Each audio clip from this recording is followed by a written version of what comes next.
difference between interference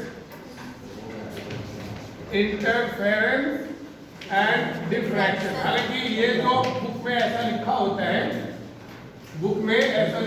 difference between interference and diffraction. Paper में भी पूछ सकते हैं, पेपर में ऐसे पूछता है कि right the difference between interference and diffraction, but this is not correct. मेरे ख्याल में ये करेक्ट नहीं है, क्योंकि हमने देखा अभी ना जो डिफ्रैक्शन जो हम देख रहे हैं, डिफ्रैक्शन में अल्टीमेटली क्या है हमारा, वो भी तो इंटरफेरेंस ही है। वहाँ भी तो हम इंटरफेरेंस ही देख रहे थे, डिफ्रैक्शन के अंदर भी तो हम इंटरफेरेंस ही देख रहे थे।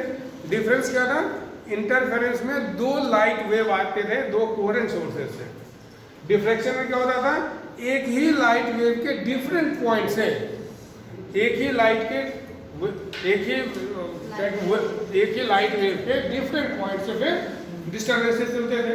कितना ही डिफरेंस है।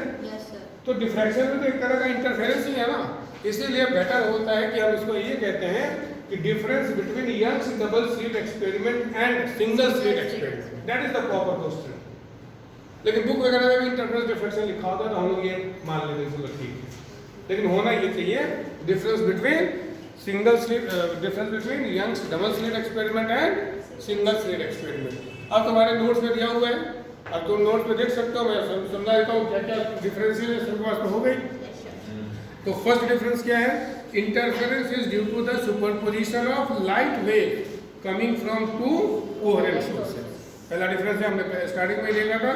जबकि डिफ्रैक्शन में क्या होगा, diffraction is due to superposition of secondary wavelets coming from different points of the same wavefront. एक ही वेवफ्रंट के डिफरेंट पॉइंट से जो सेकेंडरी वेवलेट्स आता है उसकी वजह से यहाँ पे सुपरपोजिशन होता है, इंटरफेरेंस होती है। ठीक है, interference pattern, all bright fringes are of same intensity. हमने बनाया भी था इंटेंसिटी डिस्ट्रीब्यूशन कर, हमने कंजर्वेशन ऑफ एनर्जी को भी एक्सप्लेन किया था। हमने क्या देखा था कि जितने भी ब्राइट पॉइंट होते थे इंटरफेरेंस में, सबकी इंटेंसिटी सेम होती थी ना। लेकिन डिफ्रैक्शन में ऐसी बात नहीं होती है। यहाँ पे हमने डिफ्रैक्शन में क्या देखा, जो डिफरेंस जो इंटेंसिटी सेंट्रल मैक्सिमम की है दैट इज मैक्सिमम, एंड फिर all other secondary maxima have less intensity goes on decreasing regularly. तो ये कि in diffraction pattern intensity of successive bright fringes goes on decreasing.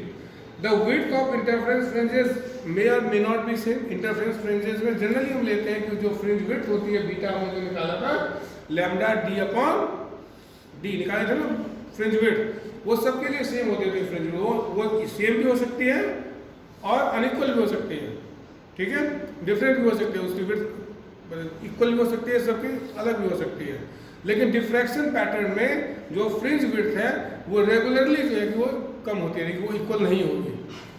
Central maximum का हमने देखा twice होती है, सेंट्रल सेकेंडरी मैक्सिमम से ट्वाइस हो, तो वो इक्वल नहीं होती है। यही है, diffraction fringes are never of the same width. In diffraction pattern dark fringes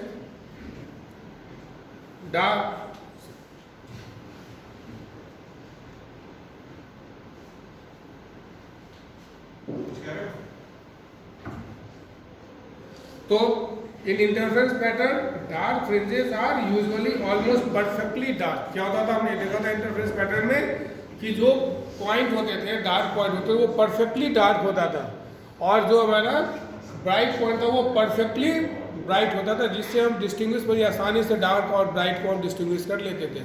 लेकिन डिफ्रैक्शन में ऐसी बात नहीं होती है। डिफ्रैक्शन में जो डार्क पॉइंट है वो परफेक्टली डार्क नहीं होता है, इसीलिए डिफ्रैक्शन पैटर्न को देखने में भी बड़ा मुश्किल होता है। फिर interference bands are large in number. Interference बताएंगे बहुत सारे बैंड्स बनते हैं, बहुत सारे फ्रिंजेस बनते हैं, लेकिन डिफ्रैक्शन के अंदर ये कम होता जाता है और धीरे धीरे बहुत कम वाली खत्म ही हो जाते हैं। तो these are the difference between interference and diffraction. This is all about the chapter of wave optics. इसके आगे हमें नहीं पढ़ना है। मैं अभी फिर क्वेश्चन भी भेज दूंगा, इसके कुछ क्वेश्चन भेज दूंगा।